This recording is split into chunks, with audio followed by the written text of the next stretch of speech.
Once a friendly Rastaman on the beach, known for his warmth and stories about the culture and folklore of Jamaica, was not what he appeared to be. In fact, he was the ghost of a black pirate who had been executed by Captain Blackbeard's crew for stealing a loaf of bread in the year 1666.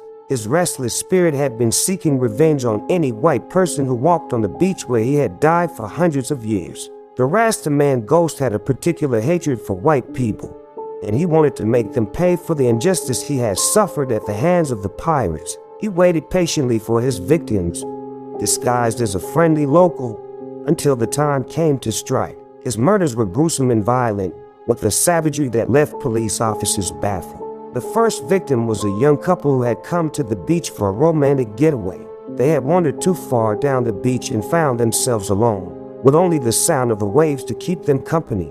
The Rastaman ghost appeared out of nowhere, his eyes glowing with a fierce anger. He brutally attacked them, leaving them dismembered and bleeding to death in the sand. The second victim was an elderly woman who had come to Jamaica to escape the harsh winters of the north. She had been sitting on the beach, enjoying the warm sun on her face, when the Rastaman ghost struck. He had cornered her and, using his ghostly powers, had flung her into the water. She drowned, gasping for air as the waves engulfed her. The third victim was a group of college students who had come to Jamaica on spring break. They had been partying late into the night, and as they stumbled drunkenly along the beach, the Rastaman ghost appeared. He chased them, screaming and wielding a rusty machete. One by one, he caught them, hacking them to pieces with the machete. The fourth victim was a family with young children who had come to Jamaica for a vacation. They had been building sandcastles on the beach, laughing and having fun, when the Rastaman ghost attacked. He snatched the children from their parents' arms, and they vanished into thin air. The parents were left screaming in terror as they realized what had happened. The fifth victim was a solo traveler who had come to Jamaica for some much-needed rest and relaxation. She had been walking on the beach alone, enjoying the scenery, when the Rastaman ghost appeared. He attacked her with a ferocity that was frightening to behold, tearing at her flesh with his sharp, ghostly claws. The police were baffled by the murders, unable to make any sense of them.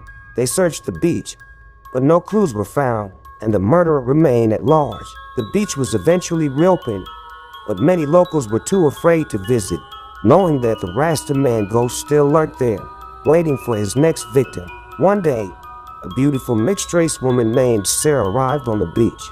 She was immediately approached by the Rastaman ghost, who was intrigued by her mixed heritage. Sarah listened to his stories, fascinated by the culture and folklore of Jamaica, and the Rastaman ghost found himself drawn to her. He did not kill her. Sarah left Jamaica and returned to Germany, but soon found that she was being haunted by a sexually perverted ghost. The Rastaman ghost had found a way to manifest himself in her bedroom, and he was determined to make her his own. He brutally attacked her, leaving her dead in a pool of blood. The spirit of the Rastaman ghost then took over Sarah's body, returning to the Jamaican beach to continue his reign of terror. However, this time he was manifesting in Sarah's body. The beach was once again open to the public, but the residents of the small Jamaican town had a feeling that something was not right. The locals knew the legends of the black pirate who haunted the beach, and they feared that his ghost was back and more powerful than ever. However, they didn't know that the ghost had taken over the body of Sarah and had returned to the beach to seek revenge on the black Rasta locals. As soon as Sarah's ghostly transformation was complete, she headed straight back to Jamaica. Her caramel-colored body was a magnet for the black Rasta men who came to the beach at night, seeking a good time. Sarah knew that the pirate spirit was seeking revenge on the black Rasta locals, and she used her body to lure them in. The first victim was a young man named Malik. He was a regular on the beach, and he was easily drawn in by Sarah's sultry gaze. They made love in the sand, just as the pirate spirit had done hundreds of years ago. But as Malik lay there, panting and sweating, he felt a cold hand wrap around his neck. He tried to scream, but the pirate's ghostly grip was too strong. He felt his throat being crushed, and then everything went black. The second victim was a Rasta man named Rashid. He was a musician who played his guitar on the beach every night. Sarah approached him with a smile, and he eagerly followed her to a secluded spot on the beach. They made love under the moonlight, and as Rashid lay there, basking in the afterglow, he felt a sharp pain in his stomach. He looked down and saw Sarah's mouth on his flesh, ripping off chunks of skin and muscle.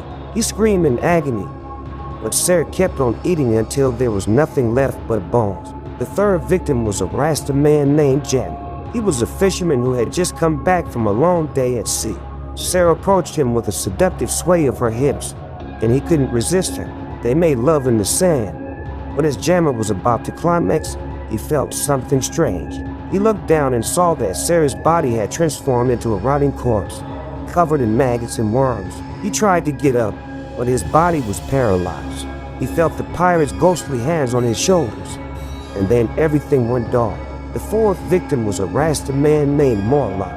He was a drug dealer who had made a fortune selling marijuana to the tourists on the beach. Sarah approached him with a coy smile, and he saw an opportunity to make more money. They made love in the sand, but as Marlon was about to finish, he felt a sharp pain in his chest.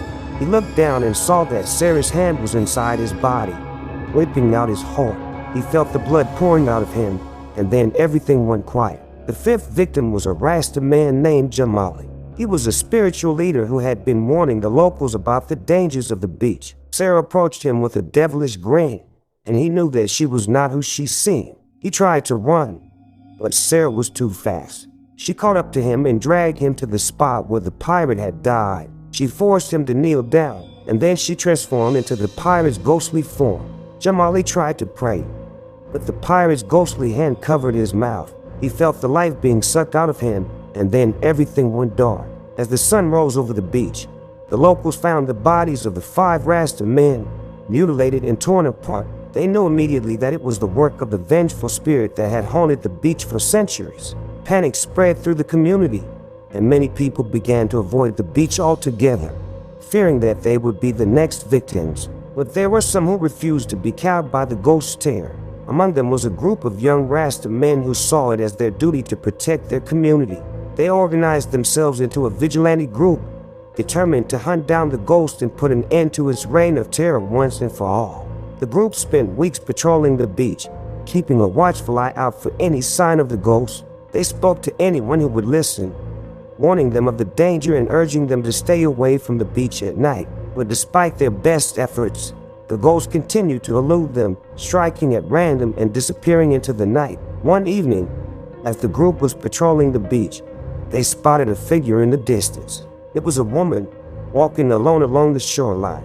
They approached her cautiously, but as they drew closer, they realized with horror that it was Sarah, the woman who had been possessed by the ghost of the Rasta pirate. Sarah's skin was pale and clammy, her eyes empty and lifeless. She was no longer in control of her body, and the ghost of the pirate was using her as a vessel to continue its killing spree.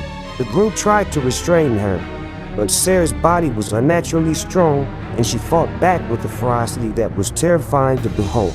In the end, the group was forced to use deadly force to subdue her. They managed to trap the ghost inside of Sarah's body, and then burn her remains on the beach, hoping that it would finally be the end of the haunting. For a while, it seemed like they had succeeded. The beach became a peaceful place once more, and the community began to heal from the trauma of the ghost's reign of terror. But as the years went by, strange things began to happen again on the beach. People reported seeing strange lights and hearing ghostly whispers on the wind. Some claimed to have seen Sarah's ghost wandering along the shoreline, searching for her next victim. And on some nights, when the moon was full and the tide was high, the sound of ghostly laughter could be heard echoing across the beach. The vigilante group that had once fought so bravely to protect their community had long since disbanded, and the beach was once again a place of danger and fear. The ghost of the Rasta pirate still haunted the beach, and it seemed that nothing could ever truly put it to rest.